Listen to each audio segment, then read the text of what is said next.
Hi friends, Pandian store serial இனி வரப்போகிற எபிசோட்ஸ்க்கான promo தான் இந்த வீடியோவில் பார்க்க போகிறோம். வாங்க ஃப்ரெண்ட்ஸ் பார்க்கலாம். நடந்த பிரச்சனையில் கோமதி எல்லா விஷயங்களையும் மறைச்சிட்டாங்க அப்படின்னு கோவத்தில் பாண்டியன் வெளியில் போனவர் வீட்டுக்கு வரல அப்படின்ற டென்ஷனில் எல்லாருமே தேடிக்கிட்டு இருக்காங்க. கடைசியில் கதிர் நான் போய் பார்த்து கூட்டிகிட்டு வரேன் அப்படின்னு தேடி கண்டுபிடிச்சி பார்த்தா கோயில் இருக்கார். அங்கே போய் கூட்டிகிட்டு வரலாம் அப்படின்னு போனால் பாண்டியன் வரமாட்டேன் அப்படின்னு பிடிவாதமாக இருக்கார். எல்லாருமா சேர்ந்து என்கிட்ட விஷயத்த மறைச்சிட்டிங்களா, இந்த அளவுக்கு நீங்கள் எல்லாருமே என்னை மொட்டாளாக்கியிருக்கீங்க அப்படின்னு சொல்லிட்டு பாண்டியன் கோவப்படுறாரு. அம்மாவுடைய சூழ்நிலையும் கொஞ்சம் புரிஞ்சுக்கோங்கப்பா அப்படின்னு சொல்கிறாங்க. என்ன தடவை புரிஞ்சுக்கிறேன்? ஓ, உங்கள் யாரோடைய சூழ்நிலையும் நான் புரிஞ்சிக்கல, நான் மட்டும்தான் சுயநலவாதியாக இருக்கேன்னு சொல்ல வரீங்களாடா அப்படின்னு சொல்லவும், அப்பா ஏன்ப்பா நீங்கள் இப்படி தப்பாகவே எல்லாத்தையும் புரிஞ்சுக்கிறீங்க அப்படின்னு, பின்ன வேற எப்படிடா புரிஞ்சுக்க சொல்கிறேன்? யாருமே என்கிட்ட ஒரு விஷயம் கூட சொல்லலைல்ல. ஏன் அந்த ராஜபிள்ளை அன்னைக்கு உண்மையெல்லாம் சொல்லிச்சுல்ல, அப்போவாச்சும் கூட என்கிட்ட இதுதான் நடந்துச்சு அப்படின்னு தனியாகவாச்சும் என்னை கூப்பிட்டு சொல்லியிருக்கணும்ல அம்மா. சொன்னாலா? எந்த விஷயத்தையுமே என்கிட்ட சொல்லாமல் மறைச்சிட்டாலையா அப்படின்னு சொல்லிட்டு பாண்டியன் கோவப்பட்டு ஆத்திரப்பட்டு இருக்காங்க கதிர் மேலே. இன்னொரு பக்கம் செந்தில் மீனாவை குவார்டர்ஸ்க்கு கூட்டிகிட்டு போனதுக்கப்புறமா அவங்களுக்குள்ள அங்கே பயங்கர சண்டை ஆகுது. என்னடி நினச்சிட்டு இருக்க மனசில், இங்கே நான் புருஷன்காரன்னு ஒருத்தன் இருக்கேன்னு உனக்கு ஞாபகம் இருக்கா இல்லையா? எந்த ஒரு விஷயத்தையுமே என்கிட்ட சொல்லாமல் உன் இஷ்டத்துக்கு தன்னால் எல்லாத்தையும் நீயா பண்ணிகிட்ருக்க, என்ன நினச்சிட்டு இருக்க மனசில் அப்படின்னு திட்டிகிட்டு இருக்காங்க. என்ன இப்போ பண்ணிட்டாங்கன்னு கோவப்பட்டு பேசிகிட்டு இருக்கீங்க அப்படின்னு. என்னடி நீ பண்ணதெல்லாம் உனக்கு ஒரு விஷயமா தெரியலையாடி? என்னமோ இப்படி உண்மையை பேசிட்ட மாதிரி நான் ஏதோ உங்ககிட்ட வேணும்னே சண்டை போடுற மாதிரியே பேசுகிறேன் அப்படின்னு. பெண் என்னங்க, அங்கேயே அத்தை தான் அவசரப்பட்ட விஷயத்த சொல்லிட்டாங்கன்னு நானே கடுப்பில் இருக்கிறப்போ தேவையில்லாமல் அத்தைக்கிட்ட பேசிகிட்டு இருக்கீங்க, சண்டை போட்டுக்கிட்டு. அத்தை எந்த சூழ்நிலையில் கல்யாணம் பண்ணி வச்சாங்கன்றத தெளிவாக தானே சொன்னாங்க. அப்படி இருக்கிறப்போ கொஞ்சம் கூட புரிஞ்சுக்காமல் இப்படி பேசிகிட்டு இருக்கீங்க அப்படின்னு. ஏய், அப்போ சூழ்நிலையில் பண்ணிட்டீங்கடி, ஏன் அதுக்கப்புறம் எங்ககிட்ட சொல்ல வேண்டிய சூழ்நிலையில் உங்களுக்கு வரவே இல்லையே என்ன? யாராச்சும் ஒருத்தராச்சும் நீயாச்சும் என்கிட்ட உண்மையை சொல்லியிருக்கியாடி? நகை விஷயத்த மறைச்சிருக்கிற. அதுக்கு முன்னாடி போய் அதான் அண்ணனுடைய ஒய்ஃப் வீட்டில் அவங்க வீட்டில் போய் பேசியிருக்க, அதே என்கிட்ட சொல்லலை. ராஜுக்கும் உனக்கும் நகை விஷயம் முன்னாடியே தெரிஞ்சிருக்கு, அதையும் சொல்லலை. போலீஸ் ஸ்டேஷன் போனதுக்கப்புறம் எல்லாமே லாஸ்ட்டாக நகையை ஒப்படைக்கிறப்போ அவங்க இப்படி ஒரு விஷயம் பண்ணாங்கன்றப்போ சொல்லியிருக்க. நீங்கள் பண்ண விஷயத்தினால இவ்வளோ பெரிய விபரீதத்தில் போய் எல்லாமே முடியுதுன்றத கொஞ்சமாச்சும் யோசிச்சு பார்க்குறீங்களாடி? ஏன் அரசியல் விஷயத்தில் அதாவது சுகன்யா சம்மந்தப்பட்டிருக்காங்கன்றப்போ அந்த விஷயத்த சொல்லாமல் மறைச்சேன். நீ இன்னும் இந்த மாதிரி என்னடி விஷயம் பண்ணியிருக்க? ஒரு புதுசாக மதிச்சு என்னை ஏதாச்சும் ஒரு விஷயத்த நீ என்கிட்ட சொல்லியிருக்கியாடி? எல்லா விஷயத்துலையுமே என்னை மறைச்சு தான் நீ செஞ்சுருக்கல்ல அப்படின்னு சொல்லிட்டு செந்தில் இங்கே கோவப்பட்டு மீனா கிட்ட சண்டை போட்டுட்டு இருக்கவும், போதும் அமைதியை நிறுத்துறீங்களா? ஆமாம், எல்லா குடும்பம் நல்லதுக்காக தானே மறைச்சோம். நாங்கள் இந்த விஷயத்த சொல்கிறதுனால என்ன ஆக போகுது? உடனே வந்து வத்தி வச்சுட்டா குடும்பத்தில் பிரச்சனை வந்துடுச்சு இந்த மருமகளால் அப்படின்ற தேவையில்லாமல் எங்களுக்கு கெட்ட பேர் தான் வரும். அப்படியெல்லாம் நாங்கள் எதுவும் வந்துடக்கூடாது, இந்த குடும்பம் அனுசரித்து நல்லா சந்தோஷமாக போகணுன்னு தான் மறைச்சோம். இப்படியெல்லாம் நடக்கும்னு எதிர்பார்த்து தானே அந்த விஷயத்த மறைச்சோம். அட்லீஸ்ட் மறைச்சதுனால தாச்சு கொஞ்ச நாளைக்கு இந்த குடும்பம் நிம்மதியாக இருந்துச்சுல்ல. அதுவாக வெளியில் வந்தப்போ வெளியில் வந்துடுச்சுல்ல, பிரச்சனை ஆயிடுச்சுல்ல, என்ன இப்போ அப்படின்னு சொல்கிறாங்க.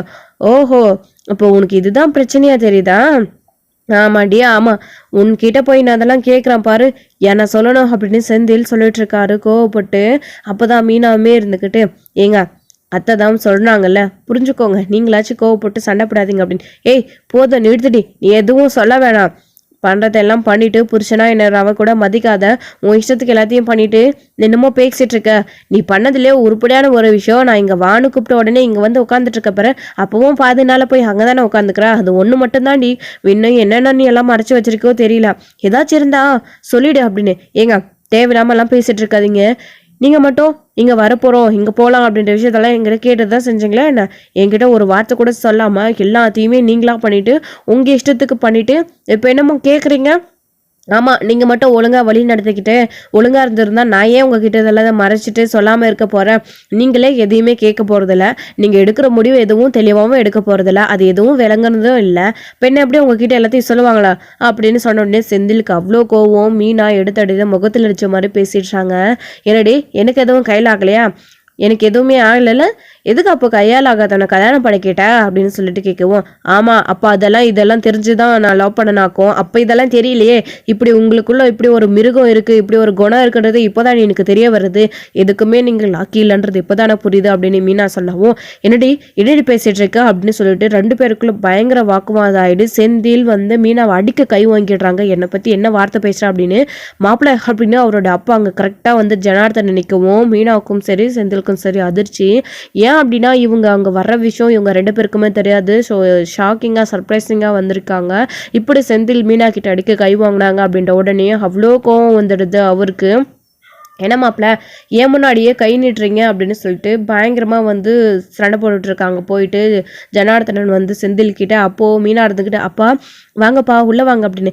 என்னம்மா நடந்துட்டுருக்கீங்க, உன்னை என்னமோ மாப்பிள்ளை அடிக்க கை வாங்குறாரு, என்ன உங்களுக்குலாம் பிரச்சனை, எதுக்கு தேவையில்லாமல் பேசிகிட்டு இருக்கீங்க, நடந்த விஷயத்தெல்லாம் கேள்விப்பட்டு நாங்கள் உங்களுக்கு ஏதாச்சும் ஆறுதல் சொல்லலாம் அப்படின்னு வீட்டுக்கு வந்தால் இப்படி பேசிகிட்டு இருக்கீங்க, ஏதோ 2 குடும்பமும் ஒன்று சேர்ந்துடும் போல இருக்குது அப்படின்னு நடந்த பகையெல்லாம் மறந்துட்டு இப்போ தான் ஏதோ சம்மந்தியோட அண்ணனுங்க பேச ஆரம்பிச்சிருக்காங்க அப்படின்ற விஷயம் தெரிஞ்சு, ஸோ அதாவது சந்தோஷமாக இருந்தோம், அதை பற்றி உங்களுக்குள்ள கேட்டுட்டு போகலாம், அதுக்குள்ளே ஏதோ பிரச்சனை ஆகிடுச்சு, எப்படிம்மா இதெல்லாம் கேட்டுட்டு போகலான்னு வந்தால் இங்கே வேற என்னமா நடந்துட்டுருக்கு அப்படின்னு. வாங்கப்பா அதெல்லாம் அப்புறம் பேசிக்கலாம், அதெல்லாம் ஒன்றும் இல்லைப்பா வந்து உட்காருங்க அப்படின்னு. என்னம்மா எனக்கு இப்போ ஒரு முடிவு தெரிஞ்சாகணும், என்ன மாப்பிள்ள என் பொண்ணு பிடிவாதக்காரி தான், அவள் சொல்கிற பேச்சை கேட்க மாட்டாதான், அவள் எல்லாத்துலேயும் வச்சது தான் சட்டம் நடப்பாதான், ஆனால் எல்லாம் தெரிஞ்சு தானே 2 பேரும் கல்யாணம் பண்ணிக்கிட்டீங்க, இப்போ என்னம்மா கோவப்பட்டு என் பொண்ணை அடிக்க போகிறீங்க, இங்கே பாருங்க மாப்பிள்ளை என்ன பண்ணாலும் தாங்கிப்பேன், என் பொண்ணு மேலே கை வச்சிங்க ஆனால் நான் மாப்பிள்ளைன்னு கூட பார்க்க மாட்டேன் பார்த்துக்கோங்க அப்படின்னு ஜனார்தனன் சொல்லவும், என்னம்மாம்மா என்ன பண்ணிட்டு இருக்கீங்க நீங்கள், என்னை புருஷனா ஏதாச்சும் ஒரு விஷயம் பண்ணும்போது என்னை மதித்து ஏதாச்சும் கேட்டு பண்ணுறாளா அப்படின்னு. ஆமாம் மாப்பிள்ள அவள் கேட்டதில் என்ன தரப்பு, அவள் என்ன பேசினா நானும் எல்லாத்தையும் கேட்டு தான் இருக்கேன், நீங்கள் சுயமாக எல்லாத்தையும் முடிவு எடுக்கிறதா இருந்தால் அவையே இதெல்லாம் பண்ண போகிறா, நீங்கள் சரியில்லை, அப்போ அவள் தானே வழி நடத்தி ஆகணும் அப்படின்னு சொல்லவும், அப்பா விடுங்கப்பா நானே ஏதோ கோவத்தில் பேசிட்டேன், நீங்களும் ஏன்ப்பா இதை திரும்பவும் பேசிகிட்டு இருக்கீங்க, அப்புறம் மனசு கஷ்டப்பட போகுது அப்படின்னு. ஓ நீ பேசும்போது மனசு கஷ்டப்படும்னு தெரியல, நீ பேசுனதையே உன் அப்பாவும் வந்து என்னை பார்த்து கேட்குறாரு, ஸோ அப்போல்லாம் இல்லாத என் மனசு கஷ்டப்படும்னு இப்போ தான் உனக்கு தெரியுதா, 2 பேரும் என்னெல்லாம் பேச முடியுமோ அதெல்லாத்தையும் பேசிட்டு என் மனசு கஷ்டப்படும்னு நினச்சிட்டு இருக்கீங்களா, நல்லா என்னதான் சொல்கிறதுனே தெரியல அப்படின்னு சொல்லிட்டு அவர் பாட்டுக்கு வெளியில் கிளம்பி போயிடுறாரு. அப்போது போனால் போகட்டே விடுமா, எங்கே போயிட்டு போகிறாரு, மிஞ்சு போனால் குடிச்சிட்டு வந்து கிலாட்டா பண்ணுவார், அதானே பாரு மீனா, என்னைக்கு மாப்பிள்ளை ஒன்று அடிக்கிற அளவுக்கு கை ஓங்கிடுச்சோ இதுக்கப்புறமும் இதை சும்மா விடக்கூடாது மீனா அப்படின்னு சொல்கிறாங்க. அப்பா விடுங்கப்பா அவர் ஏதோ நான் அவர்கிட்ட விஷயத்தெல்லாம் சொல்லலைன்ற கோவத்தில் அவர் பேசிட்டாரு அப்படின்னு. என்னம்மா அப்படி விஷயத்த மறைச்சிட்டேன்னு கோவப்படுறாரு அப்படின்னு. இல்லைப்பா கதிர்க்கு ராஜுக்கும் கல்யாணம் எப்படி நடந்துச்சுன்னா அத்தை தான் கல்யாணம் பண்ணி வச்சாங்க அப்படின்ற விஷயத்த எல்லாத்தையுமே சொல்லவும், இதை கேட்டு ஜனார்தனனுமே என்னம்மா சொல்கிறா, இதுக்கு தான் 2 குடும்பம் பிரச்சனையில் போய் சண்டே ஆகி பிரிஞ்சு போனாங்களா, கேள்விப்பட்டேன் ஆனால் முழுசாக கேள்விப்படலை, அதுக்காக தான் உன்னை என்ன எதுன்னு கேட்டுட்டு போகலான்னு வந்தா இதுக்காக தான் கோவப்பட்டாரா அப்படின்னு. சரி விடுமா எல்லாம் நடந்து போச்சு, அதுக்கு அடிப்பாரா அவரு அப்படின்னு. இல்லைப்பா அது விஷயமா தான் பேசிகிட்டு இருந்தோம், நான் கொஞ்சம் ஓவராக பேசிட்டேன் தான் அவர் அடிக்க கை வாங்கிட்டாரு அப்படின்னு. விடுமா விடு, இப்போ மட்டும் நான் வந்து தடுக்காமல் இருந்ததா அவர் உன்னை அடிச்சிருப்பாரு, அப்புறம் நடந்திருக்கிறதே வேற, அது எப்படி உன்னை கை நீட்டி அவர் அடிக்கலாம், விடு அப்படின்னு சொல்லிட்டு ஜனார்தனன் சொல்லிட்டு இருக்கும்போது, சரிங்கப்பா உட்காருங்க காஃபி குடிப்பீங்க எடுத்துகிட்டு வரேன் அப்படின்னு. இல்லைம்மா வேணாம், நீங்கள் பார்த்ததெல்லாம் பார்க்கும்போதே மனசை நிறைஞ்சிருச்சு, குளிர்ந்து போயிருக்கு, இதுக்கப்புறம் நான் என்ன இங்கே பேசுறதுக்கு உட்காந்து காஃபி குடிக்கிறதுக்கு இருக்கேன், உங்கள் அம்மாவுக்கு மட்டும் இந்த விஷயம் தெரிஞ்சிச்சு அப்படியே தாண்டவம் மாட்டிடுவாம்மா, நான் கிளம்புறேன் அப்படின்னு சொல்லவும், அப்பா அம்மாவுக்கு மட்டும் இந்த விஷயம் தெரிய வேண்டாம்ப்பா ப்ளீஸ்ப்பா, நான் சந்தோஷமாக இருக்கேன்னு அவங்க நினச்சிட்டு இருக்காங்க, அப்படியே இருக்கட்டும்ப்பா, எதுக்கு தேவையில்லாமல் அப்படின்னு சொல்லிட்டு மீனா சொல்லவும், சரிம்மா நான் எதையும் சொல்லலாமாடி, நான் வரேன் பார்த்துருந்துக்கம்மா, மாப்பிள்ளை ஏதாச்சும் சொன்னார்னா ஃபோன் பண்ணு அப்படின்னு. சரிங்கப்பா அப்படின்னு சொல்லிட்டு ஜனார்தனன் கிளம்பி போயிடுறாரு. ஸோ இவங்களுக்குள்ள இப்படி ஒரு பயங்கர பிரச்சனை வந்த உடனே விட்டுட்டு போயிட்டாரு. செந்தில் வந்து தனியாக, மீனாவுமே இங்கே இருக்க பயந்துக்கிட்டு அங்கே அத்தை தனித்தனியாக கஷ்டப்படுவாங்க, மாமாவும் கோச்சிக்கிட்டு அப்போவே வெளியில் போயிட்டாரு, என்ன ஆச்சோ ஏதாச்சும்னு பார்க்கலாம் அப்படின்னு. மீனா செந்திலை பற்றி கூட கொஞ்சம் கூட கவலைப்படாமல் இங்கே கோமதியை பார்க்க அடுத்த நிமிஷம் கிளம்பி அங்கே போயிடுறாங்க. அப்போது அங்கே எல்லாரும் ரொம்ப வருத்தப்பட்டுக்கிட்டு அழுதுட்டு மாற்றி எல்லாருமே திட்டிக்கிட்டே இருக்காங்க கோமதியவே. அப்போ தான் மீனா போயிட்டு, அத்தை என்னாச்சு, ஏன் அரசி எதுக்கு எல்லாரும் அத்தையை திட்டிகிட்டு இருக்கீங்க அப்படின்னு. என்ன நீங்களும் அம்மாவும் என்ன பண்ணீங்கன்னு தெரியாதா உங்களுக்கு, நீங்கள் பண்ண வேலைக்கே உங்ககிட்ட கோவப்படாமல் கொஞ்சம் வாங்கலாம் அப்படின்னுலாம் வந்து அரசி பேசிகிட்டு இருக்கவும், அரிசிமா நீ சின்ன பொண்ணு, நீ அமைதியாக இருமா, அத்தை எல்லாத்தையும் யோசிச்சு தான் பண்ணாங்க, அத்தைக்கு சப்போர்ட்டாக தான் நாங்களும் நின்னோம், இது இப்போ என்ன, அதை மறைச்சது தான் எங்களுடைய தப்பு தான், என்ன பண்ண முடியும். அந்த சூழ்நிலைக்கு வேறு வழி இல்லாமல் ராஜியை காப்பாற்றணும் அப்படின்ற நோக்கத்தில் அப்படி பண்ணிட்டோம், விடுங்க அப்படின்னு சொல்லிட்டு, இதுக்காக ஏன் அத்தை அப்படி பேசிகிட்டு இருக்கீங்க? அத்தை ஒன்றும் இல்லை அத்தை, அவங்க எல்லாரும் பேசிட்டு போகிறாங்க, நீங்கள் விடுங்க அத்தை அப்படின்னு சொல்லிட்டு இருக்காங்க. மீனா அதை விடுமா, நீ என்ன இந்த நேரத்தில் வந்திருக்க? அவங்கெல்லாம் பேசுறது என்ன புதுசாக, என்ன அப்பா மாதிரியே பொண்ணும் அப்படி தானே கேள்வி கேட்பா அப்படின்னு சொல்லிட்டு, என்னம்மா செந்தில் உங்ககிட்ட ஏதாச்சும் கோவப்பட்டு பேசினானா, நீ என்ன இங்கே வந்திருக்க அப்படின்னு. அதெல்லாம் ஒன்றும் இல்லை அத்தை, அவர் வெளியில் போயிட்டாரு, நாங்கள் தனியாக இருக்க போர் அடிச்சிச்சு, அதான் கிளம்பி வந்துட்டேன் அப்படின்னு. இந்நேரத்துக்கு எங்கம்மா போனா அப்படின்னு. தெரியல அத்தை, உங்கள் பிள்ளை எல்லாத்தையும் என்கிட்ட சொல்லிட்டு தான் செய்கிறாரு என்ன, நான் மட்டும் அவர்கிட்ட எதுவுமே சொல்லலைன்னு கோவப்படுத்தல, ஒன்றும் குறைச்சல் இல்லை, அவர் மட்டும் என்கிட்ட எதையும் சொல்ல மாட்டாராம் அப்படின்னு சொல்லிட்டு கோவமாக பேசவும், விடு மீனா, உனக்கு எதுவும் பிரச்சனை இல்லைல்ல, நீ வா அப்படின்னு சொல்லிட்டு அங்கே உட்காந்துட்டு இருக்காங்க. நான் என்னடி பெரிய தப்பு பண்ணேன் அப்படின்னு சொல்லிட்டு பேசிகிட்டு இருக்காங்க. விடுங்க அத்தை, அதெல்லாம் ஒன்றும் இல்லை அப்படின்னு சொல்லிட்டு இருக்கும்போது கதிர் வந்து பாண்டியன் கிட்ட பேசி வீட்டுக்கு கூட்டிகிட்டு வராரு. வீட்டுக்கு கூட்டிகிட்டு வந்ததுக்கப்புறமா இங்கே கோமதி போயிட்டு பேச போகிறாங்க பாண்டியன் கிட்ட. அவங்க பேசாமல் கோவப்பட்டு எந்திரிச்சு போயிடுறாங்க. அப்போ தான் இங்கே ஏங்க நில்லுங்க, ஏங்க என்கிட்ட பேசாமையே போகிறீங்க அப்படின்னு. கோமதி வேணாம், நான் ஏற்கனவே ரொம்ப டென்ஷனில் இருக்கேன், நீ வேற என்னை டென்ஷன் பண்ணத்தாத அப்படின்னு. அம்மா விடுமா, அப்பா போய் ரெஸ்ட் எடுக்கட்டும், எதுவாக இருந்தாலும் காலையில் பேசிக்கலாம் அப்படின்னு கதிர் சொன்ன உடனே கோமதி அமைதியாயிடுறாங்க. பாண்டியன் போய் உள்ளே வந்து படுத்துடுறாரு. அரசியும் உள்ள ரூமில் போய் படுத்துடுறாங்க. கோமதிக்கு என்ன பண்ணுறதுனே தெரியல. நடந்த விஷயத்த நினச்சி ரொம்ப வருத்தப்பட்டு இருக்காங்க.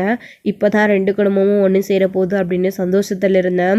எப்படியாச்சு நாம் சாப்பிட கூப்பிட்டா போதும், அம்மா எல்லாத்தையும் சரி பண்ணிடும், என் அண்ணனுங்க என் கூட பழைய மாதிரி பேசுவாங்க, எல்லாம் சரியாக போயிடும்னு பார்த்தா அதுக்குள்ளே இவ்வளோடைய விஷயம். நான் என்ன பண்ணுவேன்? மூத்த பிள்ளை சரவணோட வாழ்க்கை அப்படி இருக்குது. தோ 2வது பிள்ளை அவன் இங்கேயும் அங்கேயும் ஆட்டம் ஆடிட்டு தெரிஞ்சுட்டு தெரியுறான். அவங்களுக்குள்ள பிரச்சனை இல்லைனாலையும் பேச்சை கேட்காம சுற்றிட்டு இருக்கான். அடுத்து இவனாச்சும் நல்லா இருக்கான்னு பார்த்தா இவனுடைய வாழ்க்கை இப்படி இருக்கே, கதிராஜோட வாழ்க்கை அப்படின்னு நினச்சி ரொம்ப ஃபீல் பண்ணிட்டு வருத்தப்பட்டுக்கிட்டு உட்காந்துட்டு இருக்காங்க. ஸோ மனசுக்குள்ளே நினச்சிக்கிட்டு ராஜியும் கதிரும் உள்ளே போயிடுறாங்க. நடந்த விஷயத்த நினச்சி தான் அவங்களும் பேசிகிட்டு இருக்காங்க. இங்கே மீனா வந்து அத்தை வாங்க சாப்பிட்டு படுப்பீங்க அப்படின்னு, எனக்கு சாப்பாடு வேண்டாம் அப்படின்னு சொல்லிடுறாங்க. உங்கள் அண்ணனுக்கு வருவாங்கன்னு ஆசை அவ்வளோ சமைச்சிங்களே அத்தை, எல்லாம் வீணாக போகிறதுக்கா, 4 வாய் சாப்பிடுங்க அப்படின்னு. என்ன பண்ணுறது மீனா, எல்லாம் சரியாக போயிடுன்ற எண்ணத்தில் தான் செஞ்சேன், எதுவுமே சரியாக போகலையே, இப்படி போகும்னு நான் நினச்சி கூட பார்க்கலையே அப்படின்னு. சரிங்க அத்தை வந்து படுங்க வாங்க சரி அப்படின்னு சொல்லவும், நீ போய் படுப்போ நான் வரேன் அப்படின்னு சொல்கிறாங்க. அத்தை நீங்கள் வாங்க அப்படின்னு. இல்லை நான் இதெல்லாம் எடுத்து வச்சுட்டு வரேன் போ அப்படின்னவும், அத்தை அதெல்லாம் பார்த்துக்கலாம் வாங்க, இல்லை நான் ஹெல்ப் பண்ணுறேன் அப்படின்னு சொல்லவும், நீ போம்மா நான் பார்த்துக்குறேன் அப்படின்னு. சரிங்க அத்தை அப்படின்னு மீனாவும் ரூம்குள்ளே போயிடுறாங்க. போனதுக்கப்புறமா செந்தில் மீனாவுக்கு ஃபோன் பண்ணிக்கிட்டே இருக்காங்க, எடுக்கிறதே கிடையாது. செந்தில் ஃபுல்லாக குடிச்சிட்டு வீட்டுக்கு வந்திருக்காரு.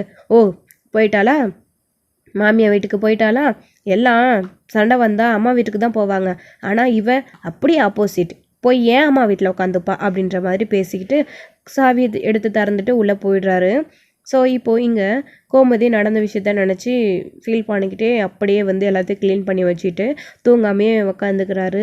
ஸோ நடுராத்திரியில் அதாவது கோமதி பாண்டியன் மேலே கோவத்தில் அதாவது அவங்க 2 பேரும் பேசிக்கிறதுல கோவத்தில் இருக்கிறதுனால அவங்களோட ரூம்குள்ளே தண்ணி கூட வைக்கிறது கிடையாது கோமதி போயிட்டு. ஸோ தண்ணி இல்லை அப்படின்னு பாண்டியன் நடுராத்திரியில் எழுந்திரிச்சு வெளியில் வராரு. பார்த்தா கோமதி முழிச்சிட்ருக்காங்க. பார்த்த உடனே இவருக்கு அவ்வளோ கஷ்டமாயிடுது, என்ன மணி இந்நேரம் ஆகுது, தூங்காமல் இப்படி வீடியோவோடு உட்காந்துட்டு இருக்காளே அப்படின்னு. இந்த குடும்பம்னு முதல்ல இருந்தே குடும்பத்துக்காக ஓடி உழைச்சா. ஸோ நாம் வேலைன்னு ஓடிட்டோம், இவளை நம்ம கண்டுக்கினதே கிடையாது. இத்தனை பிள்ளைங்களையும் தனியாலாம் வளர்த்தா, வீட்டில் இருந்துக்கிட்டே சம்பாதிச்சது நானாக இருந்தாலையும் வளர்த்தது அவள் தான். ஸோ இப்போ அவள் ஒரு தப்பு பண்ணிட்டான்னு சொல்லிட்டு அவகிட்ட பேசாமல் போயிட்டோம், ஃபீல் பண்ணிவிட்டு உட்காந்துட்ருக்காளே, நம்மளை விட்டு அவளுக்கு ஆறுதல் சொல்ல யார் இருக்கா? பிள்ளைங்க எல்லாரும் கல்யாணம் பண்ணிக்கிட்டு அவங்கவுங்க வேலையை பார்க்க போயிட்டாங்க. ஸோ பிள்ளைக்காக ஓடி ஓய் ஹெல்ப் பண்ணா, பிரச்சனைன்னு வரும்போது இப்போ அந்த பிள்ளை கூட இல்லை, அவள் தனியாக உட்காந்துட்ருக்காளே அப்படின்னு சொல்லிட்டு பாண்டியன் நினச்சி ஃபீல் பண்ணுறாங்க மனசுக்குள்ளே. அவங்க சொல்லலையே அப்படின்ற ஒரு கோவம் தான் எக்காலத்தை கொண்டும் கோமதியை மட்டும் கண்டிப்பாக பாண்டியன் வெறுத்துறவே மாட்டார்.